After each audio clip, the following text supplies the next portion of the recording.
Stand by, we're checking. 7037, if you receive any trawler calls in the vicinity of 4th Ave and Olympic City, please notify. Rampart 80, possible between 11 suspects, Alexandria and Beverly. Beverly and Alexandria, see the juvenile detained when advised. Being followed by a blue Mitsubishi and on license plate. 2 cops, copy, log on.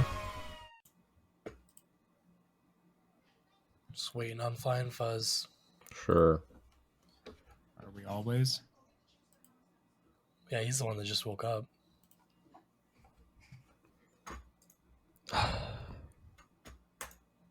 What now? What are you clicking about? Why are you clicking all over the place? I'm gonna have to edit all those out now, you know that, right? Angry clicking. Angry clicking. Are we ready? Ready. I'm good to go. All right, guys, welcome back to episode 4 of our podcast, Two Cops Talk. It's me, Ossifer Polsey, joined by Flying Fuzz and Roxas once again. Today's episode is So You Want to Be a Cop. Basically, we're going to talk about the hiring process, a little bit of the academy life, all of that good stuff. But first, let's go to Roxas and Flying Fuzz. What's up, guys? How was your week? It was a good week. How about yours? Long, that's it? Yep. Long and straight to the point. I didn't get paid to sit at home. It sucked. I'm just getting off my weekend, so it always feels like I don't really have anything to say because I go back to work tonight. Yeah, and I get to join you. Again, are you excited this time? I am excited. Are we going to actually do a car accident so I can see how you do that? Yeah, I mean, well, it's a Tuesday night, so if somebody wrecks their car, yes. If not, then I don't know what to tell you. There's been a lot of that lately, so. Well, yeah, for you guys on the weekends, but during the week, it's pretty slow, dare I say that. Now you're going to be busy. Good hopefully job. we get I don't want to see something crazy. I just want to see like maybe a 401B, no crazy injuries. Which is an accident with injury. Yeah, sorry. I forgot. Which no crazy injuries, but like 2 cars involved. You know, I just want to see how like you do the measurements and all that stuff. Well, I'm sure we'll get something tonight. We're probably going to skip a briefing and then just go. We could probably catch one of the swings wrecks. We are skipping. Well, briefing? I haven't confirmed it yet, but I'm pretty sure it'll be okay. You're going to see him in action, and he's going to eyeball everything. He's like, "No, I don't need that measurement device. I'm just going to..." He'll lick his thumb and stick it up in the air. He'll be able to tell you how fast the guy was going. No, typically we use the little measuring sticks to determine like the distance, like the coordinates for where it actually happened. But everything else, there's a pretty cool phone app that does everything for you. There's an app for Department that. approved, of course. Yeah, there's an app for that. I gotta learn where this app is. Can I use it for when I'm measuring how far away people are when I want to charge them with beer? Yes, you can actually. We'll go into that. I need it. I need the app. You need the app. All right, we got some good stories for you guys today. Some good talking points. But first, let's go to Flying Fuzz for his little funny news story of the week. All right, this one's out of Delaware. A shop owner throws a pizza at an attempt robber. This happened in Greenwood, Delaware. The owner of a pizza shop used his available resources to fend off a robbery attempt by a man with a machete outside his store in Delaware. He threw a pizza at them. It happened First Friday. available item. It happened Friday as the owner of Stargate Pizza in Greenwood was closing down his shop for the night. The owner told troopers that a man with a machete approached him demanding money. He said he told him he didn't have any and threw a pizza at him, causing the machete-wielding man to flee in a car. Troopers say the shop owner was not injured. They're asking anyone with information to contact state police. The Did they news release. tell you what kind of pizza it was? No, and they don't tell you what kind of pizza it was, and they don't tell you how they disposed of the pizza either. Impounded it as evidence. Yeah, it's evidence. It was easily weapon in a crime. Evidence Vault's going to love that one. Yeah, Control Unit 453. Can you copy an update? Suspect's going to be wearing a sweater covered in pizza in a blue car with a pizza box on it. Yes. There'll be that one patrol guy down the street that's eating his lunch in his car, and he's going to see that car come down. He's like, yep, there it is. Pizza And box there on it the hood goes. still. Back to lunch. Would I you didn't see guys, anything. if you saw that, would you guys even do a felony stop on it? I probably. Well, I go don't. ahead. He obviously isn't the brightest, crayon in the box. So I don't know. He obviously wasn't determined to hurt somebody, because if you're determined to hurt somebody, that's just going to irritate you. That's Yeah. like shooting a bear with a BB gun. Yeah. Yeah. But he obviously wasn't very determined because he just ran away. He got scared. Unless it had jalapenos on it and it got in his eyes. Had OC built into the pizza. That's why he threw it. That's why he threw it. It's Case solved. Screw that. disguised. Case solved.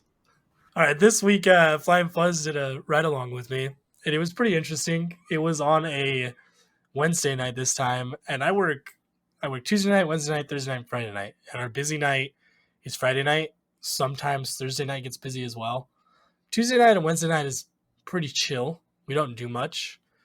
And there was one car accident the entire night on Wednesday night. Literally the whole night. The entire night, one car accident, but it was a really good one. So let me set this up for you. So there is an Air Force base in the area we were patrolling in, and we're parked in a construction zone, running radar, and we hear it come out. But of course, there's no other car accidents, so every motorcycle cop on shift that night is going to go to this car accident.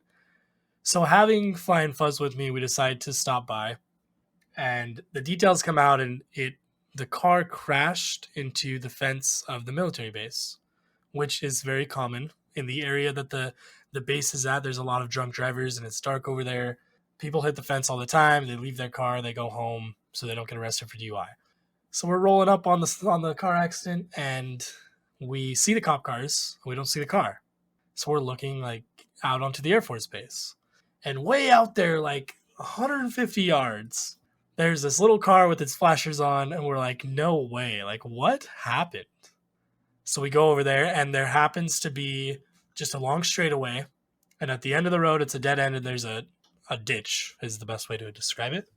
A very wide ditch, not very narrow, very wide.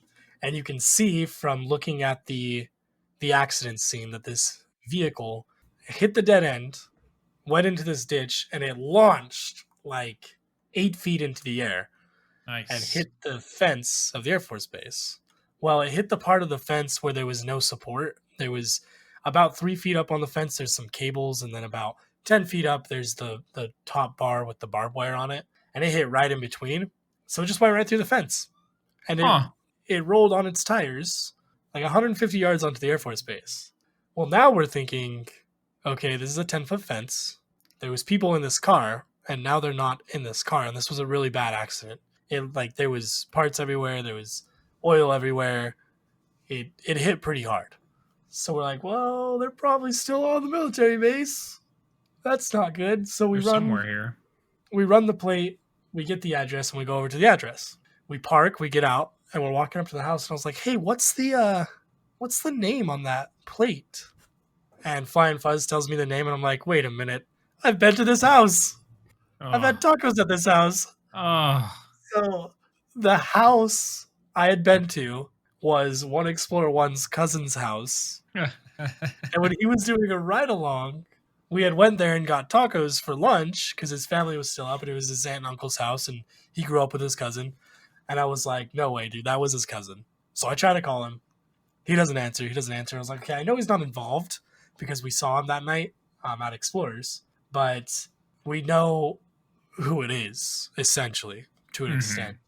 So we end up towing the car, and One Explorer One calls me back the next morning, and then he calls his cousin, and he calls me back again. He's like, yeah, man, like he just said, basically he was at this car like meetup, and the cops showed up, so he took off before he gets stopped, and he was blacked out, and he was going really fast, and he hit the ditch, and he landed and realized he was on the military base. He's like, oh crap, what the freak happened?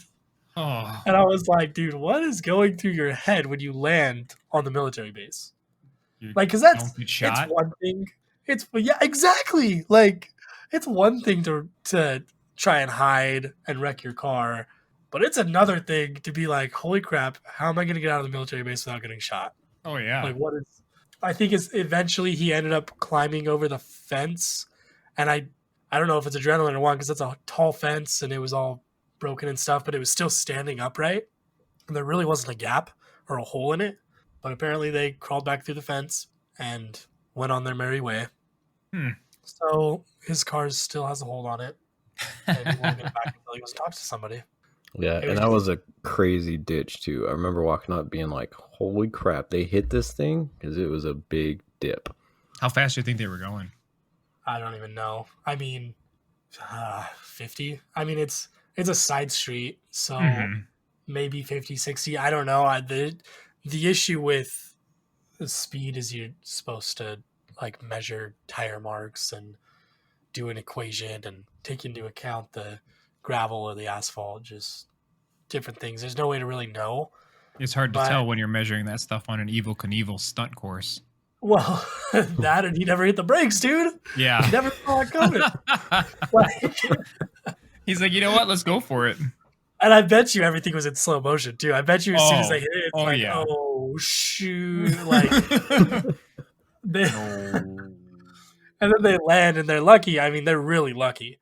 But I talked to One Explorer 1 last night, and he was like, yeah, I saw him today. And I was like, yeah, is he all bruised up and hurting? He's like, yeah, he said his back hurts really bad. I was like, yeah, something like that will do that to you. Yeah. Mess you up real quick. We had some other fun experiences. Me and Flying Fuzz, he's my work wife. I'll just be honest. We argue a lot, especially at work. And do you want to kind of go into the argument that we got into that I was right about? Yeah, sure. So after this wreck, I think we ran radar a couple more times, and then we were heading back to traffic to go home. And we're going down the freeway, and we have moving radar in this car, and so everyone's doing the speed limit. And I'm like, darn, I want to get like another 90 mile per hour car like we did last time. So we're going. No one's really doing anything, and this is an unmarked car, so it's not like people know. And so we get up to our exit, and we pull over right before our exit. And Posey's like, okay, we'll try and find one, and then we'll go home. So we get a flicker of like a 90 on the rear-facing radar, and then it goes back to normal speeds pretty much, and then we get a couple more flickers, and then it starts to become more steady. And Posey's looking in his mirror, and he's like, okay, I got the car. I see the car. So the car, boom, blows by, and we're trying to catch up. And Posey, he's like, you remember what kind of car it was, right? You remember what kind of car? And I was like, yeah, when I see the tail lights, I'll know what kind of car it was. Yeah. So he hauls ass, and we kind of think we catch up to it. Or Posey's like, I think that's over there. And at this point, it's in the far right lane, and it's pretty much slowed down to the speed limit or a little bit above. And he's like, I think that's it. And I was like, no, there's no way that's it. He's like, yeah, I think that's it. So he gets behind it, and I'm like, bro, I don't think this is it. Like, he's going the speed limit for no reason. Like, I don't think this is it. And he's like, I think this is it. So we're following it as it exits, well, transitions, I should say, from the 15 to the 215.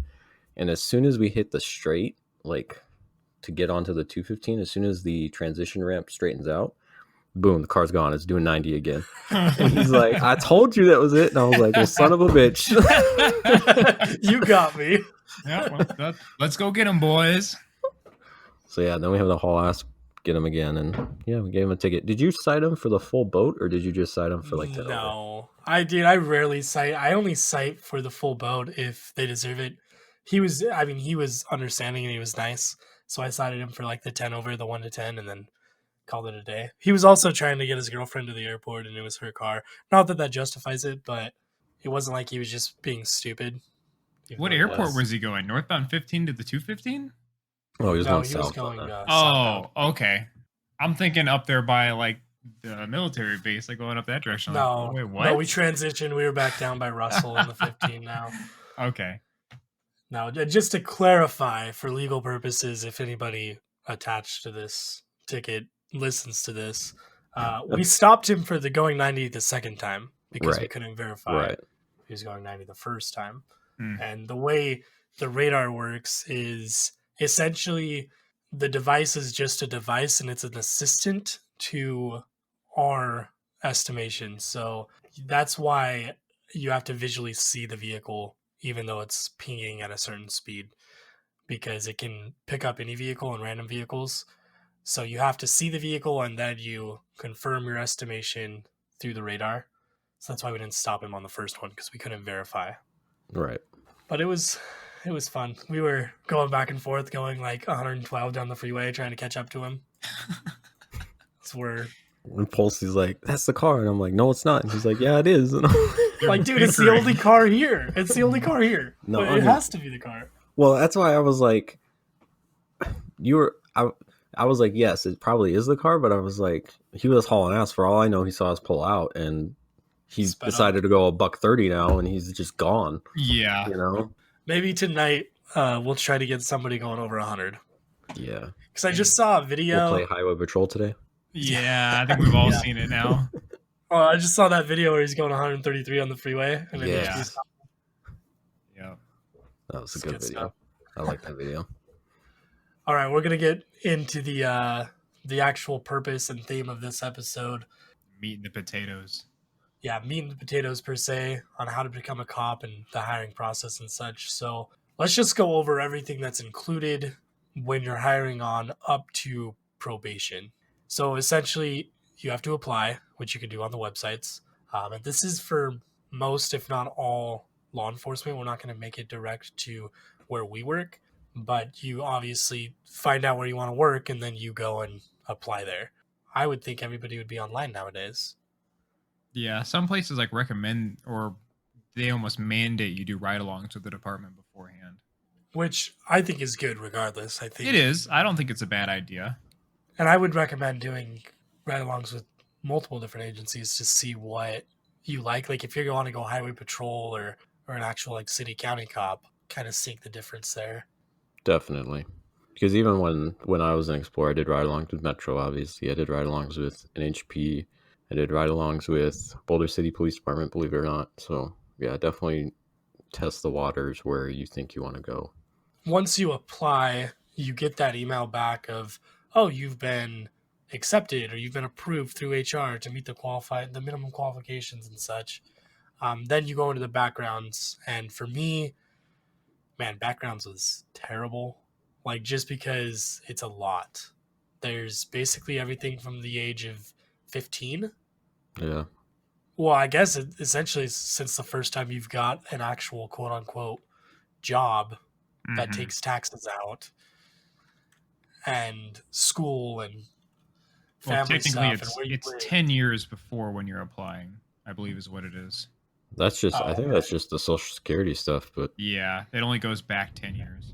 Yeah, but everything else, yeah, it's pretty much ever since you were in high school. Mm-hmm.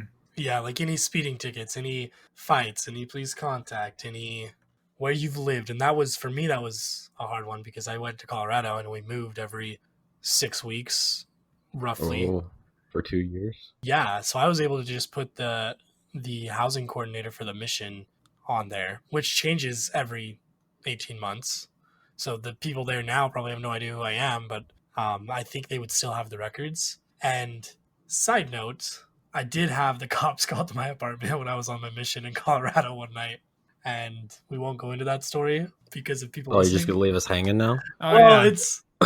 It really wasn't anything serious. It was just we were having a sleepover, per se, and we were a little loud, and somebody filed a noise complaint. That's it. I didn't ever talk to them. I don't remember who talked to them. It was probably like Purvis or something. I don't know. Cop the show is probably like one of us showing up like, hey, the neighbors don't like your music up, turn it down so I don't have to come back here again. Yeah, I don't know. It might have been the only thing they had to do that night. I could go a whole episode telling you stories from my mission. I know you did. You told me the one night one of your stories. Yeah, I did. I did tell you a little bit. I have other stories for this kind of stuff too. I have a lot of. Sorry, viewers, you don't get to be a part of that one. Maybe we'll dedicate an episode to it. I'll get a missionary companion on and we can talk about it. What did you guys, as far as backgrounds, did you guys have any issues with it? Challenges? No. Mine was a little difficult because of, like I said before, I've moved all over the place. So I had to get my references and stuff all in order from all the places that I've been. And one of the other things also is that I'm a little bit older than you guys, so I've had more places and more jobs that I had to get all this info for, which was also a pain in the butt. Yeah, I had one issue with one job, and it's because I couldn't remember if it was on a paycheck taxed or if it was under Mm. the table.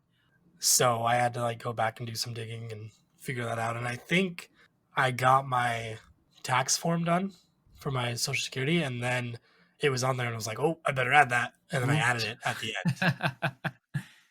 I got lucky with mine with that. How much was that to get your 10 years job thing?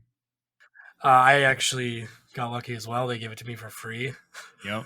I got So mine for free. They had a where huge did you backup. go? You have to go to Social Security, I believe, don't you? Isn't that where we had to Yeah. go? Yeah, but Yeah. I went in Utah though, and they were like, "Oh," they're like super police friendly, and they're like, "Oh, you want to be a cop? Okay, here, this is free." Yeah, mine wasn't that. It's just I went in there and it took, I think I was in there for like an hour and a half and they had some computer issues. And they said, they're like, "Oh, I'm so sorry. It's going to take a little bit longer." I was like, "Oh, no worries." It was me and I think 3 other people that were sitting there waiting for him for the same thing. And they're like, "Here you guys go." I'm like, "Oh, okay. Well, where do I pay at?" They're like, "Oh, no, it's on us. Go ahead." I was like, "Oh."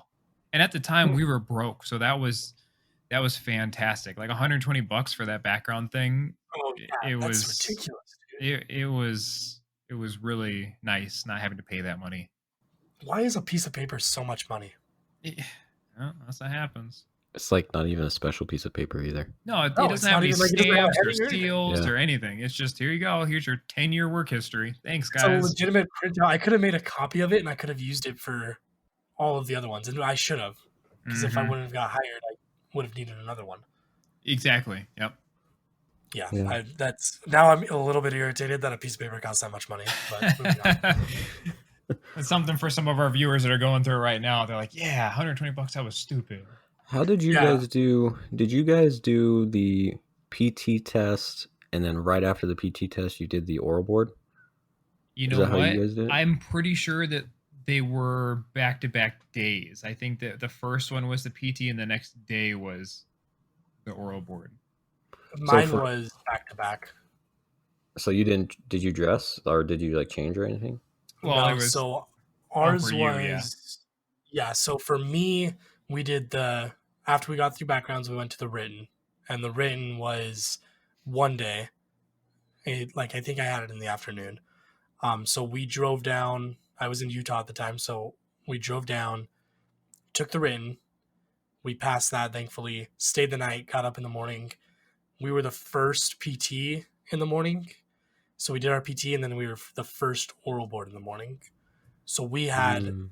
no time to change. I mean, I guess we could have like take turns driving, but there's really, and they told us that, but I still think it reflected on the scores, if I'm being honest. Because they Well- said, "Oh, like dressing out or changing won't reflect on it because it's back to back." But I did it in my PT gear.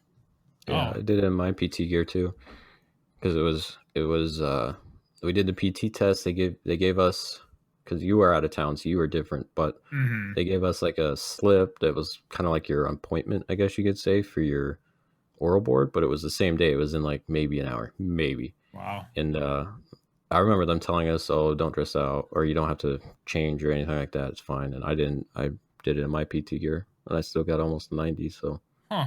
Well, I don't think I it changed also, anything. I know I didn't. I know I did better on the written test than I did on the oral board, and I was not prepared for the oral board whatsoever. Well, I and mean, it's so fast, but it's so rapid fire that it's like, okay, PT, they're just hurting you, like Yeah. PT. Now let's do your oral board. I mean, that's when they were going through their mass hiring, though. and it's Mhm. it's funny too because you brought up out of state, and they didn't treat me like I was out of state, so I had to, for backgrounds, like if you have different interviews and meetings with your detective. Yeah. Yeah. Out of state people that typically they fly in and they do all that in a week. They do Right. their interviews, their polygraphs, their whatever, all their documentation. But I had to come back like once a week for like a month Oof. and do each one separately. And I asked them, because technically I'm out of state. I was in Utah. Mhm. And they're like, "Oh, it's only like a 2-hour drive, so we're not going to count that." And I was like, "What? Like, how do you Wow. Really? not count that? It's legitimately out of state." So, but I mean, obviously they didn't complain. Yeah. What do you do? Did you guys have anything special about your backgrounds you had to like change or adjust or do anything for? I can't think of anything. I mean, my written test was special. I did the online one. I think my group was the only one that did the online one. But I mean, that was the only thing special. I think they were test driving it, and so that's what was up, because they don't do it anymore, and they only did it like that one time. So I had two things with my background. So when I met, I don't know. Some people say that they enjoyed their background investigator. Some people, they said that they didn't have a great time. Well, my background investigator was really, really cool. I had a great time with them. Well, I showed up, and my son was just born hours before my appointment for my background investigation. So I showed up, dressed up, completely good to go. But looking at me, you look like I just fought a war just on my own. Like I was pretty beat up looking, up late throughout the night. Finally had my son in my arms, and here it's a couple hours later. I got to come to my background. It's like, well, you look like you had a rough night. It's like, oh yeah, my son was born like 4 hours ago. He's like, well, what are you here for? I was like, well, I really want a job, sir. I don't know what else to tell you. So he's like, oh, okay, well, that's some dedication. So he's telling all the guys in the area. He's like, oh yeah, you just had a son. He's like, and they were talking about his name and all this other stuff because there's some other people from back where I'm from. So like, oh, that's really cool. So it was a good conversation. But then later on in, the background investigation, they brought up I had gauges. So my ears were a little stretched. So I actually had to go out and get my ears stitched shut just to get past backgrounds. So that was a long process. Jeez. So yeah, I ended up finding like a body modification, like piercer guy here in Vegas who did it for a good amount of money. We went in and he chopped out part of my ear and stitched me up just to get in past backgrounds. And that's just backgrounds. That's not. I mean, obviously you weren't gonna have an issue with the PT, but exactly, man, like oral board and medical and everything like that. Geez. Oof. Hey, some of the stuff, man. The things you'll do for a job, right? When you have to do it. I didn't have anything. I did have. So when I went from my backgrounds, right, you fill out all of your things like, oh, have you ever stolen a candy bar, blah blah blah, like all these generic questionings, and you put all of your drug use or whatever you have in there, and then you go to your polygraph. And I remember, because they ask you when you sit down for your polygraph, okay, before we start, is there anything like you need to add that you forgot about? A lot of times people, after having 2 weeks to think about it, they remember something. I was like, I do remember one thing. I did steal something one time. And he's like, okay. I was like, all right, so hear me out. So I worked for this farmer. We were in Utah. This other farmer that we were getting stuff from to sell at the farmer market, like he had beehives, and we stole one of his beehives. And he's like, well, how do you steal a beehive? It's like, well, we just put it in the back of the car and took it back with us to the farm we were working at because our boss wanted it. He paid us to steal it, which is illegal.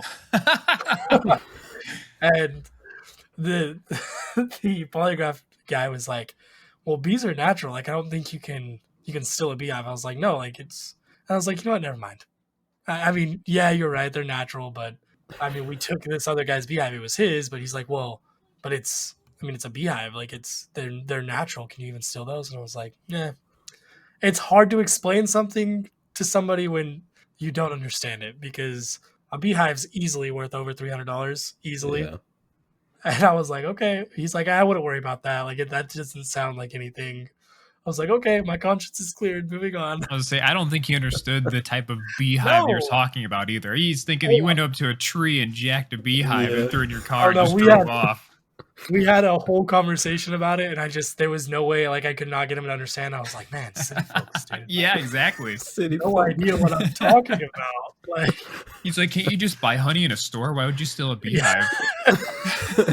I was like, to pollinate. Like, they pollinate the plants. He's like, well, yeah, but don't they do that naturally? And I was like, you know what? I'm done with this conversation. I can't argue with you right now. You know what? I don't have, I don't have it in me right now. I guess it worked in my favor, but, You got it off your chest, and there were no consequences. No consequences. I went through the polygraph clean. So I did have issues with the medical. And the thing that's irritating about the medical, it's at the very, very end. Mm-hmm. It's like I obviously didn't go into it worrying about anything, but I had my medical, like, so I started the academy the 28th. I moved there the 24th to Vegas to my apartment, and I probably had my medical, like, let's say the 20th, right? Mm-hmm. And I got my medical done, and then, like, I had that whole week off, so the next day or the next, like, 2 days or so after that, I went and found an apartment. Well, I closed on my apartment, like, I put all my fees in and everything like that, reserved it so I could move in on the 24th. And like that day after closing, they called me and they're like, hey, like, so during your medical, like, and I've always had really bad hearing. Like, it is what it is. My ear was ripped off when I was a baby. When I was younger, I was supposed to go to a specialist. I never did. Like, it's a whole thing in my family. It's a whole inside joke. Oh. But they called me and they were like, oh, you failed the hearing part. You have to go to a specialist. And I'm like, are you kidding me? Like, Oh. this is like 4 days before I start the academy. And you're calling me. I like just closed on my apartment. I just spent a load of money doing all of this crap. Yeah. Like I have all my stuff bought. Like I'm like $8,000 deep into this between moving and buying all my stuff, my new apartment. Like you're gonna call and tell me that I failed something now. So I had to go into a specialist and take like a special hearing test, which is way better than those stupid little beeping sounds you have to do that everybody knows about. And I went in and I sat down and I put the headphones on and it basically had like static in the background and then it was sentences. So it was static and then it would say, my mom's name is Jill. And then you had to repeat back, my mom's name is Jill. And then just so that you could prove that you could understand words and conversations with background noise. And not just beeping that was going on in the background. Yeah. And those beeping, like, I don't know if you guys have this issue or not, but I hear the beeps when they're not there. And I think that's, I don't know. You're over there just like, slamming the button on the little controller. You're like, oh yeah, I'm hearing it right now. Like, yeah, I hear it right now. I got this. And then it yells at you, don't press the button unless you hear a beep. And I'm like, well, I've been hearing beeps this whole time. You're like, they're going to walk in here and legal you. Anybody else?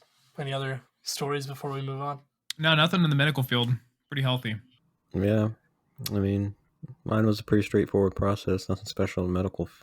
How many did you guys have in your academy classes? Big differences. Yeah. I graduated with like 68. I think we started with like 100. Oh, okay, so it wasn't that much different because I started, I believe, with 120, 128, somewhere in there, and we graduated like 80 something.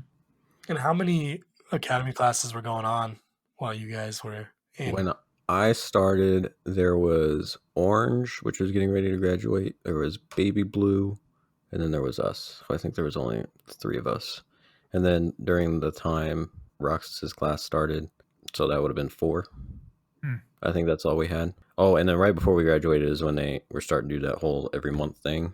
And I think we had like maroon for like a week before we graduated.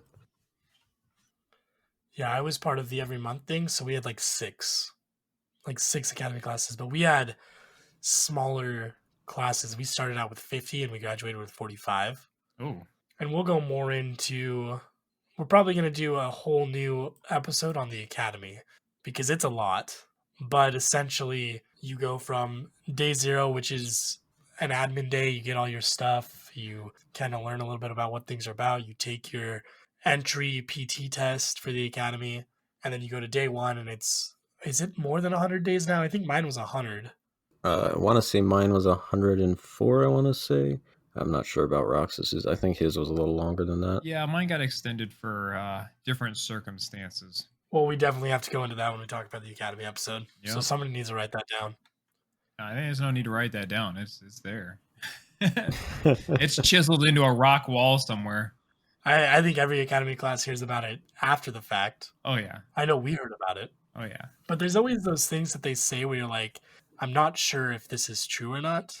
I don't know if they're making this up to scare us or if they're just saying this. It's one of those things now that it's like every time you go to the range, you know, they show you the bullet hole in the bathroom.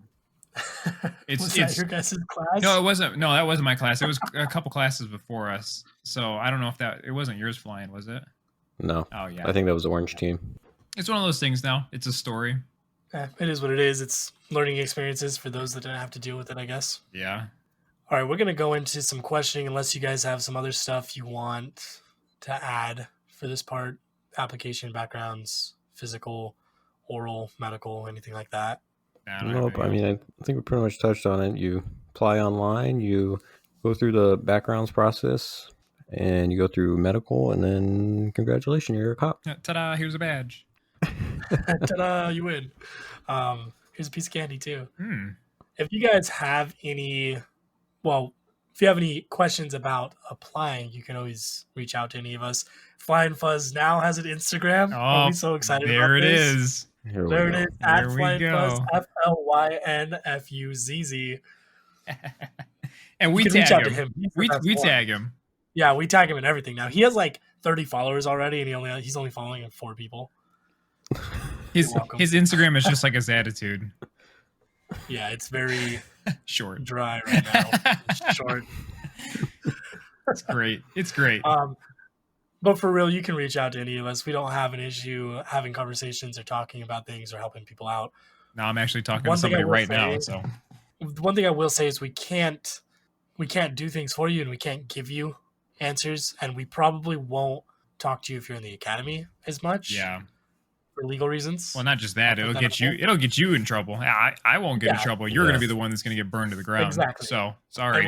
we'll give you that warning in the beginning because we don't want that to happen to you guys. But if you do have any questions about backgrounds or physical fitness or oral board, I'm actually having a conversation right now with somebody.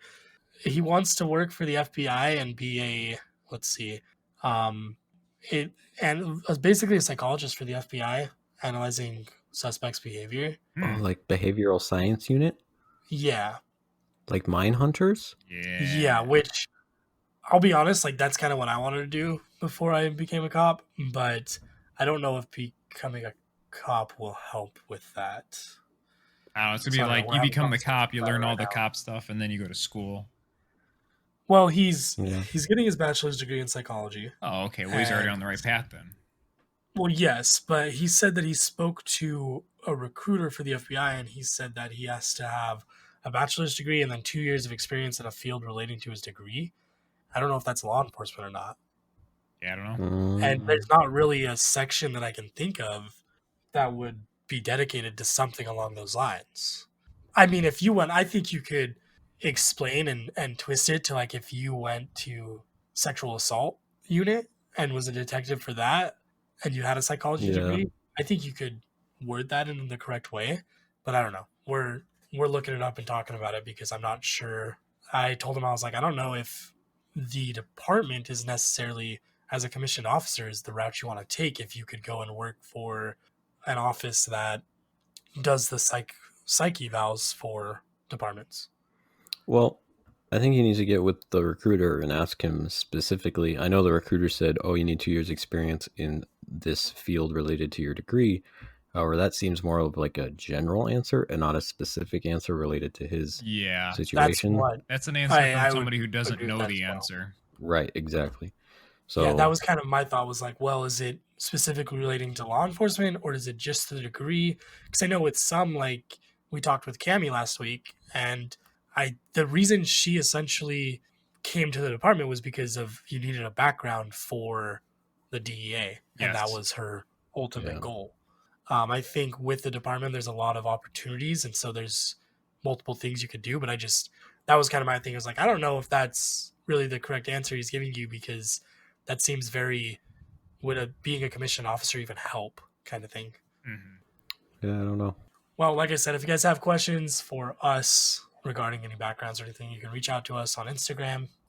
It's always in the description of the episode, and we'll drop them here in just a few minutes. We're going to go to questions that we've actually got from Instagram. You can DM us for the episode questions if you'd like. The first one, which is directed towards me because I forgot something, I guess, is why did Ossifer Polsey not introduce himself in the first episode? I didn't. I guess I just thought everybody kind of knew who I was. He was in 'cause host of my mode. Instagram and such. But I guess I could do a little bit of an introduction. So I'm Ossifer Polsey. On Instagram, I'm at 2cops with a Twitch with the number 2. That's my Twitch name as well. I stream on Twitch. I play video games with Roxas and Flying Fuzz. I've also worked with them we worked together for what, a year and a half, a year, Yeah. somewhere in there. The And best squad, the best year of my life so far. Best year of my yes, career. Yeah. best year of my life. Yeah, we had an absolute great squad, and we all kind of went our separate ways.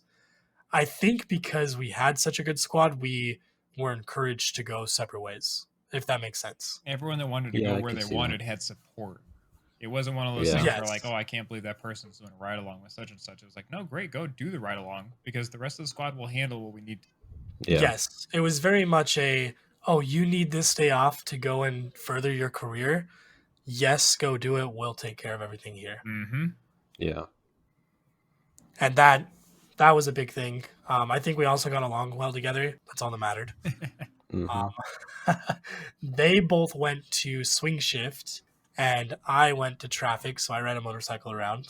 I've been there since January. I lucked out. I work Tuesday night all the way to Friday night. I have the weekends off, and I love it so far. I handle car accidents and speeders, and the joy of my job, and everybody will talk crap about traffic. Just anytime you ask somebody or say something about it, and I'm sure some of you have comments. I know those of you listening. But I will say, when you stop somebody for a DUI, you're guaranteed 100% saving another person's life. Yes. Rather than going to a murder scene where the person's already dead. So I am passionate about my job.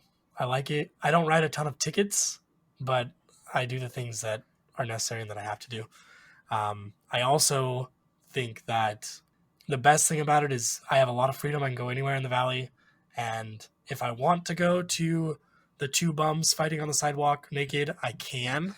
However, if I don't want to, I just park next to it and I watch Flying Fuzz and Roxas wrestle them to the ground naked. It all depends on if you have So a pair of Oh, clean you think gloves we on do you. that? We don't do that. We're swings, bro. Oh, we Copy. call it out. We'll say, yeah, they're in a fight, and then we'll wait for the junior guys to get there and Yep. handle it. Go ahead, guys. Get in there. Get dirty. Wait for the FTAP squad to show up. Exactly. Yeah. The trainees. All right, boys, we saved this one for you. So that's my little introduction. Do you guys have any interview questions for me or something to bring up? No, that was pretty much it. I got that out of the way because someone had brought it up and they're like, yeah, you know what? He didn't introduce himself. Let's get him in here. Yeah, I totally spaced it. I was in interview mode, I guess. So the next question is kind of a fun one. Is there such a thing as professional courtesy? And by that, I'm guessing that it's meaning do other cops write cops tickets? Do you swing by and check a friend's house when he's out of town, if he's another cop, things like that? What do you guys have to say about that? I will say yes. This weekend, I stopped a firefighter for running a red light. So I was along Boulder Highway doing VCI again, and I come up behind this car, and I was gonna do a U-turn. So I'm in the left turn lane, and I come up behind this car, and he's just sitting there, and then traffic clears, oncoming traffic clears, and then he just boop goes, and it completely ignores the red light. I mean, it was safe.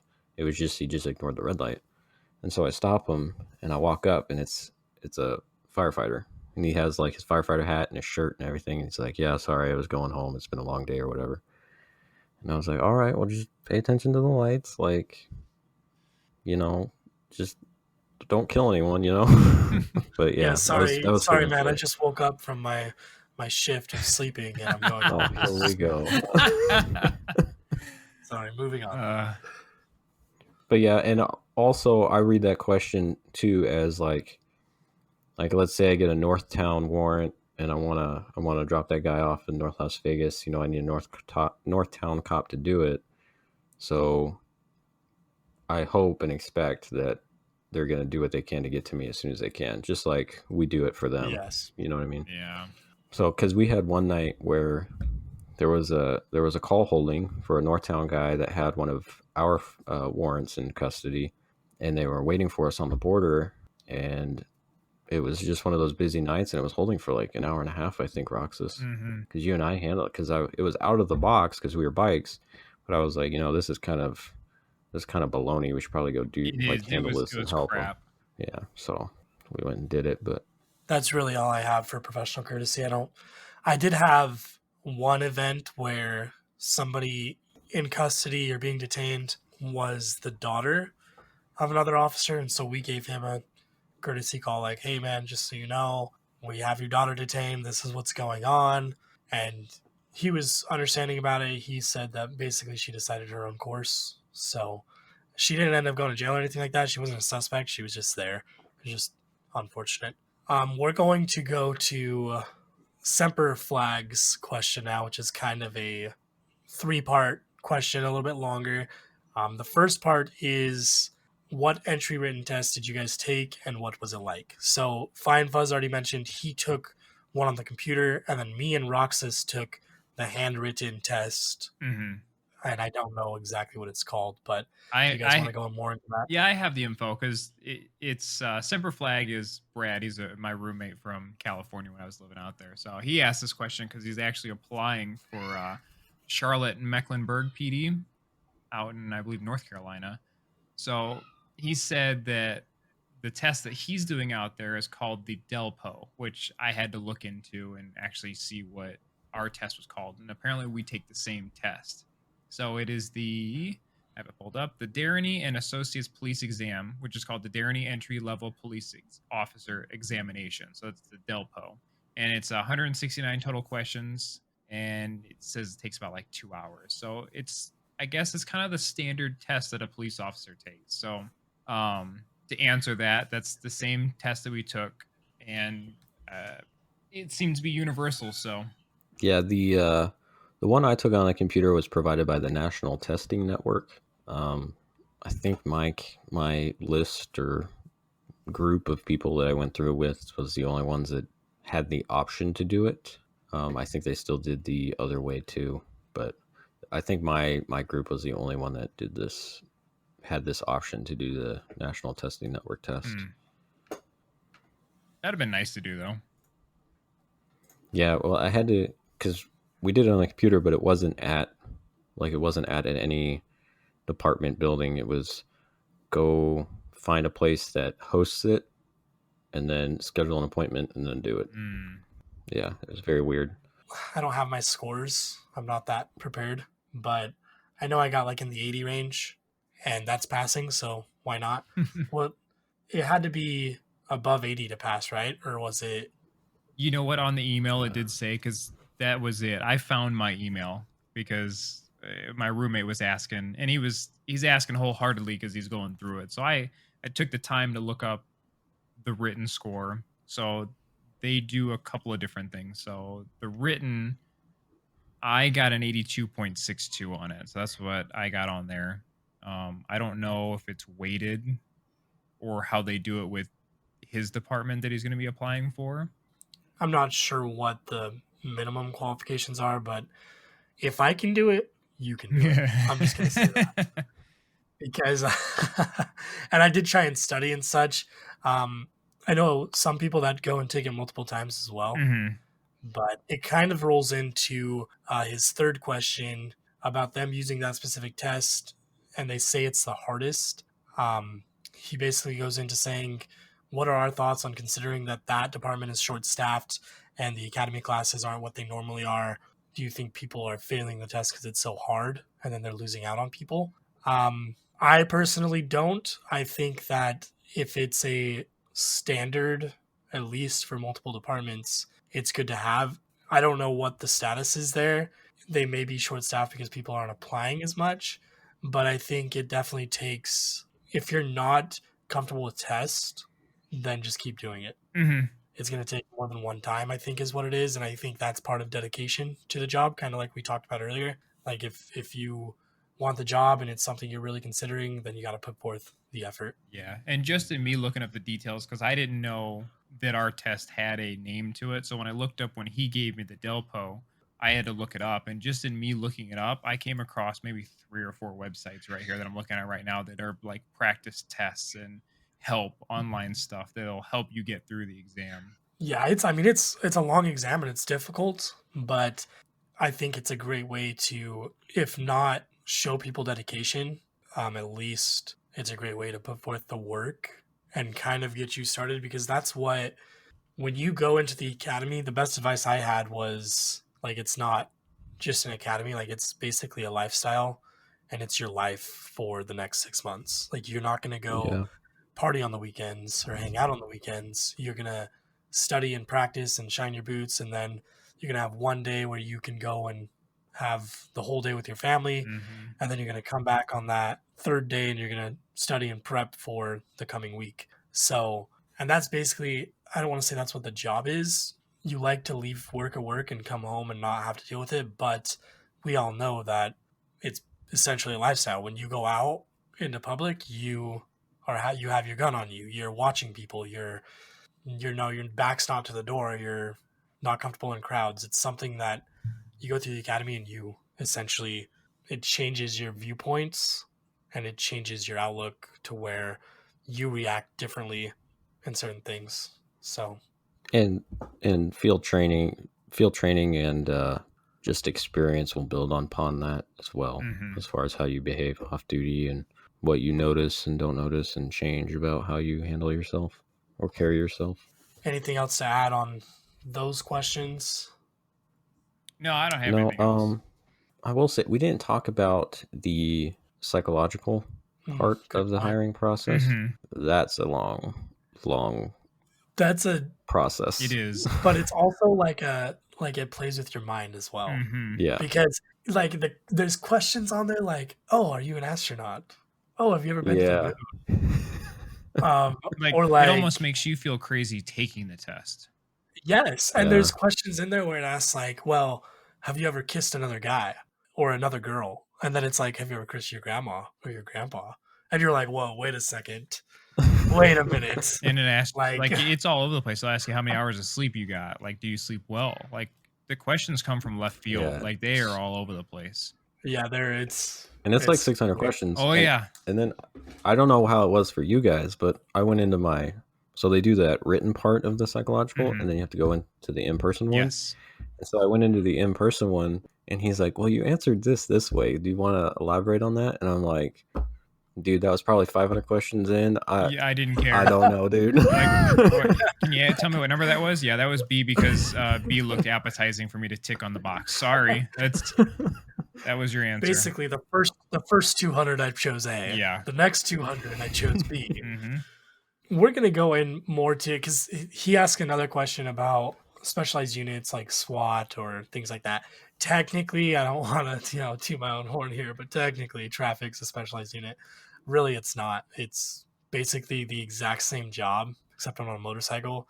The other reason it's considered special is because you have to test on the motorcycle and pass the motorcycle school. And then you get paid more because you're on a motorcycle and you might die. Not just because you got shot, but because you got hit by a car as well. Well, I mean, and you also have certain skills that patrol doesn't have. Yeah, like but day ride and stuff. But those things could be easily taught, whereas... But they don't. That's the problem.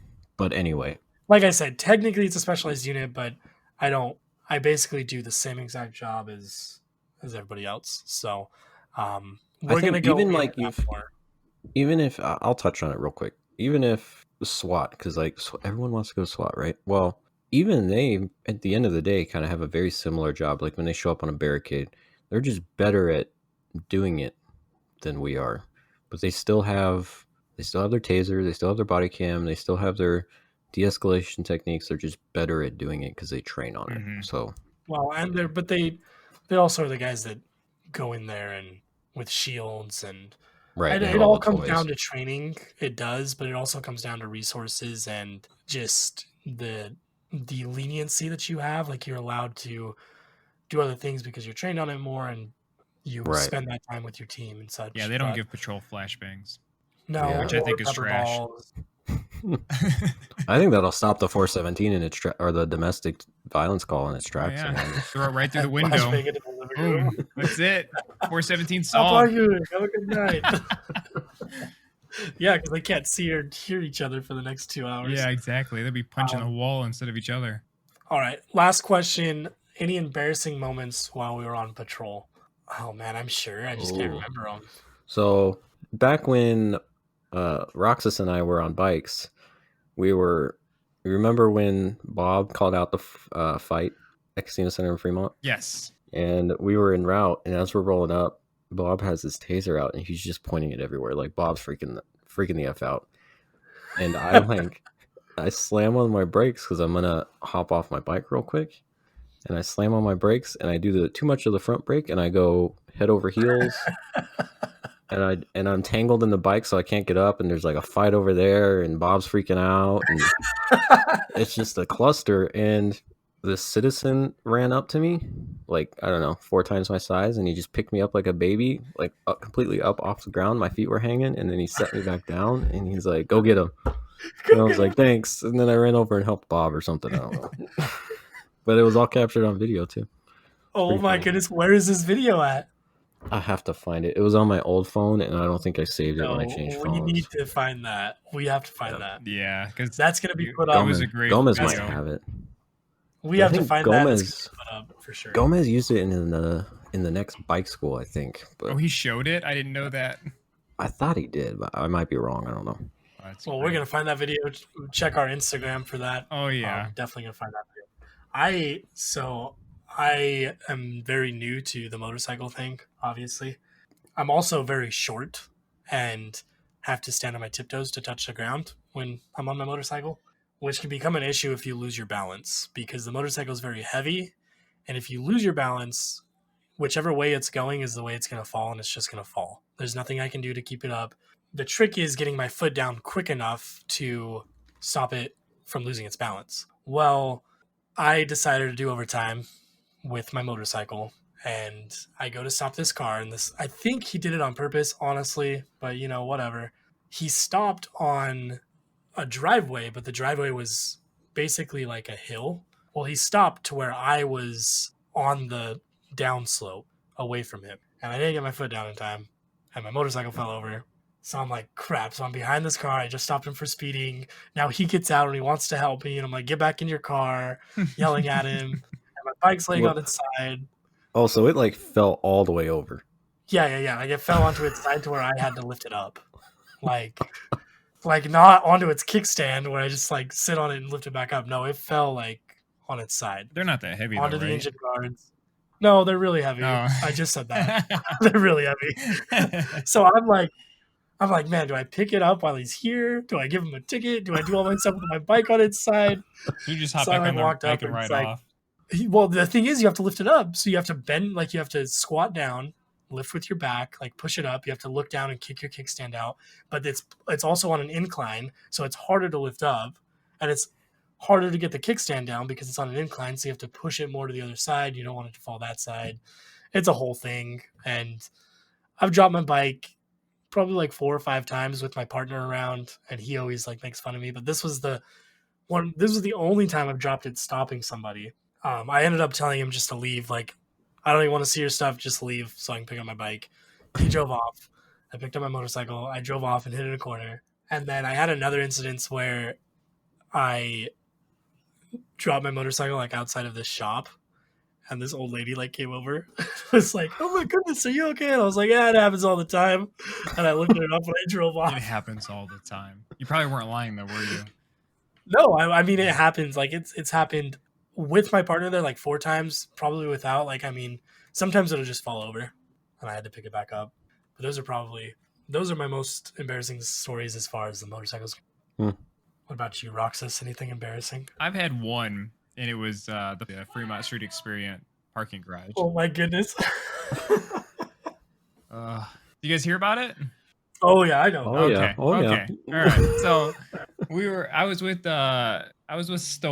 Stolidakis, and we were riding around. Well, I don't know what we were doing. I don't even know if we were going to a call, what we were doing, but we were going down, and it's five levels, right? 5 levels. So coming down and just try to, ride my bike as fast as I can down these ramps. Well, right as you get to the second level where their office is at, where the Fremont Street security office is at, I come down a little too hot, and the bike didn't take too well to how hard I was taking the turn, and I laid this bike down and slid probably a good few car lengths. Thankfully I had my helmet on because my head bounced off the concrete when I laid my bike down. But that's probably the most embarrassing thing that I've done on my bicycle. Hey, any video of that? You know what? I think that we looked for the video, and I think that the camera that looks down is looking at the exit gate, and it didn't catch the left-hand side where I slid at. I'm not surprised.